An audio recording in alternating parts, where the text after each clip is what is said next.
Sa usa ka seremonya kagahapon Marso 20 sa headquarters sa 19th Special Forces Company sa Barangay Tabuk, Isabela City, Basilan, nakaplastar sa lamisa ang 34 ka malain-laing kalibre sa armas nga walay mga dokumento kun lost firearms. Gisurrender kini sa mga tawo nga nagpupot niini ngadto sa LGU Lantawan ubos sa Small Arms and Light Weapons Program o gi-turn over ngadto sa 4th Special Forces Battalion. Yung na-surrender na baril na sa atin ay around 300 and yung stencil is around 4,000.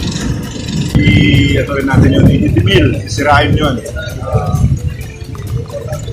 Actually, yung ibang nakalagay doon sa matakalang yung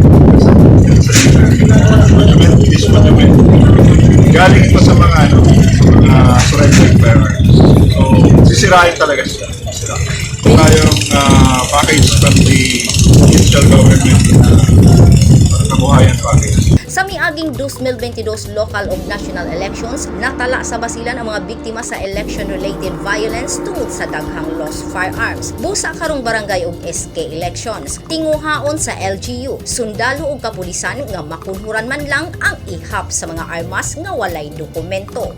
Nagpapasalamat ako sa mga barangay officials ng munisipyo ng Lantawan at saka sa LGU kay Mayor Ismael dahil sa suporta nila dito sa SALW program.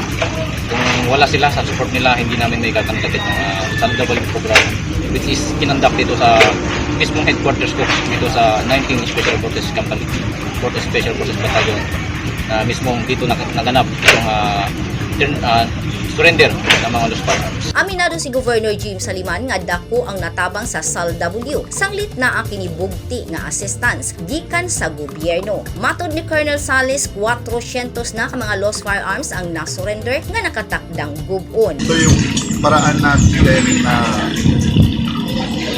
ma-account or control yung movement ng lost firearms na hindi nga covered ng decommissioning.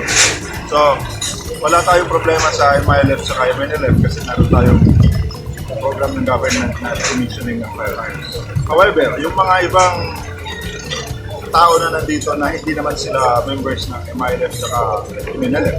So, may mga kanya-kanyang baril din sila. It is, paano natin sila may account or control kung hindi tayo maglagay ng ibang programa aside sa decommissioning para sa mga natataging mga tao na kinaliyan.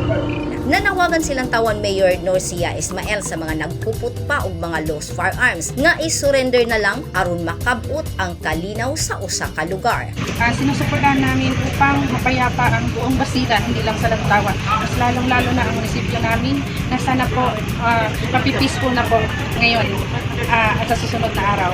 Gipasalamatan sa mga sundalo ang lokal nga gobyerno sa Lantawan sa padayong pag-inganyo sa mga taong nagpuput og mga armas nga walay dokumento. Kay dako kining tabang nga makabot ang kalinaw sa umaabot nga barangay ug SK elections. Grace Alcunaba, Newsline Philippines, Basilan Province. Stay safe.